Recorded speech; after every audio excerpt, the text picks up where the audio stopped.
O Evangelho segundo São Mateus, no capítulo 14, nos versículos de 13 ao 21, primeira multiplicação dos pães.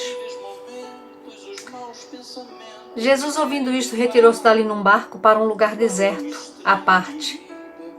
Sabendo as multidões, vieram das cidades, seguindo-o por terra. Desembarcando, viu Jesus uma grande multidão, compadeceu-se dela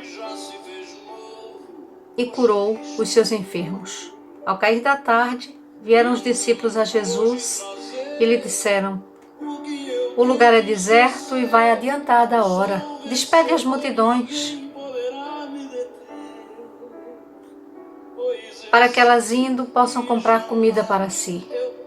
Jesus, porém, disse-lhes: não precisam retirar-se, dai-lhes vós mesmos de comer. Mas eles responderam: não temos aqui senão 5 pães e 2 peixes.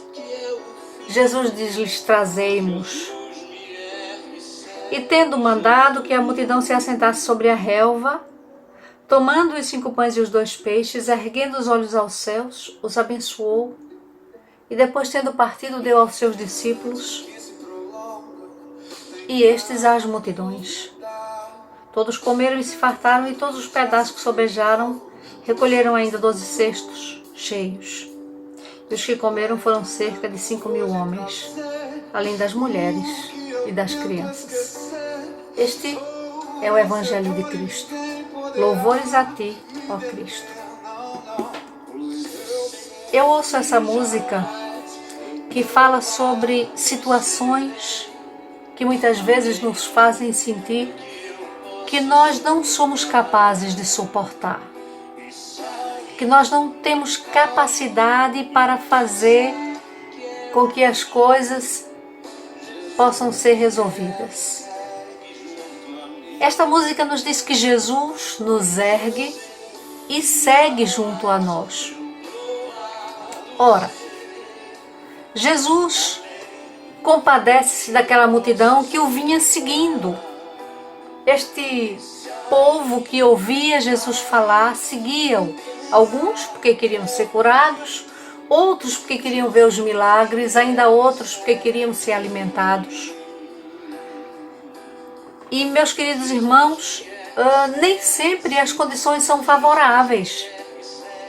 Mas Jesus, estando presente, todo aquele cenário pode ser mudado. E olha que eu vou ainda te dizer mais, não importa o adiantado da hora, porque o que importa realmente é se Jesus estiver ali, presente. Quem tem fome não pode esperar. Jesus não queria deixar que aqueles pudessem voltar para casa sem serem alimentados.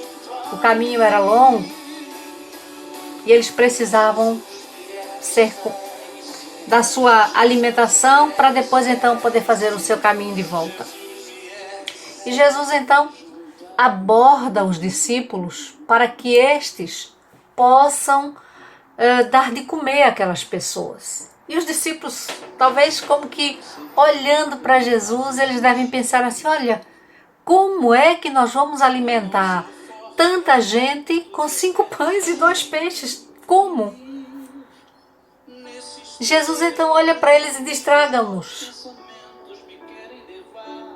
E esses 2 pães, estes 5 pães e 2 peixes apenas, que eram o que tinha ali, alguém no meio daquela multidão. O que são 5 pães e 2 peixes para uma multidão faminta? A resposta é simples: não é nada. E o que é isto para Jesus? O que é que são 5 pães e 2 peixes para Jesus? Tudo o que ele precisava para alimentar 5.000 homens, sem contar as mulheres e as crianças. Disto, nós então, dito este relato dos 5 pães e 2 peixes, e desta multidão que é alimentada por Jesus, então nós perguntamos: o que é que Jesus nos quer ensinar com a multiplicação dos pães? Primeiro, a compaixão que Jesus tem por aquela multidão também precisa tocar o nosso coração para aqueles que estão precisando ser alimentados hoje. Com todas as dificuldades, com todos os desafios, com tudo o que tem envolvido este mundo neste momento, há milhares de pessoas precisando serem alimentadas. E a segunda coisa que nós aprendemos é que todos têm o direito de serem alimentados. Olha, Jesus não queria que aquelas pessoas voltassem para casa sem serem alimentadas. Eu penso, meus queridos, que a terceira lição que nós aprendemos com esta multiplicação dos pães é a gratidão pelo poder e pela generosidade de Deus. Jesus apanhou aqueles 5 pães e 2 peixes, os abençoou e deu aos discípulos. Se nós não tivermos um coração grato, se nós não formos generosos, se nós não estivermos atentos às necessidades daqueles que nos seguem, que estão ali ao nosso redor, nós não vamos ter aprendido muito com a multiplicação dos pães. Nós também aprendemos com esta parábola, meus queridos irmãos, que não podemos deixar de fazer uso daquilo que Deus nos dá. Jesus, depois de alimentar a multidão, não disse: olha, vocês agora deixem para trás o que sobrar e vamos seguir adiante. Não, vocês vão recolher tudo que sobrar seja recolhido. A lição preciosa que nós aprendemos disto é que nós não podemos desperdiçar os recursos que Deus nos tem dado. Nós não podemos desperdiçar, porque é aquilo que eu jogo, aquilo que eu deito fora, aquilo que eu desperdiço, falta para alguém.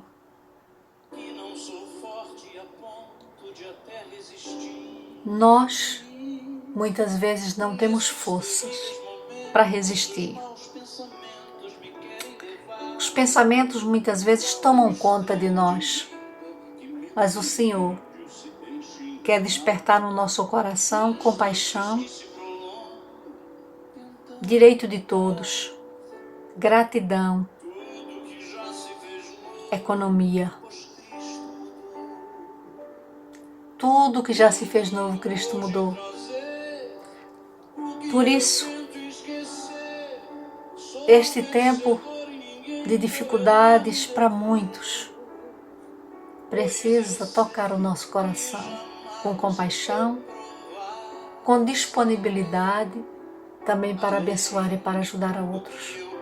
Se não puderes matar a fome a 5 pessoas, mas o puderes fazer a uma pessoa, aí terás o teu coração tomado pela compaixão e pelo amor em serviço do outro.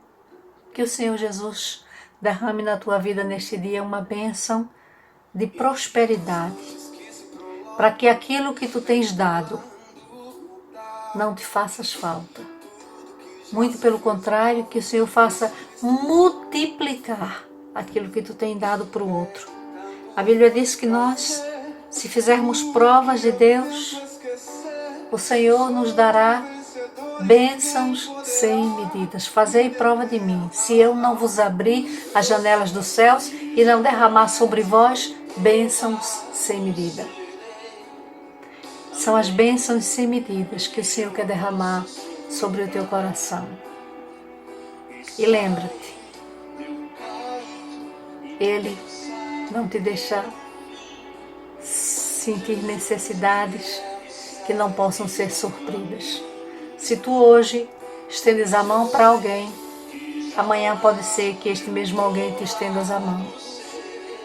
Que o Senhor derrame sobre ti a luz do seu rosto. Que o Senhor te faça resplandecer o seu rosto. E que o Senhor te dê a paz. É em nome do Pai, do Filho e do Espírito Santo. Amém.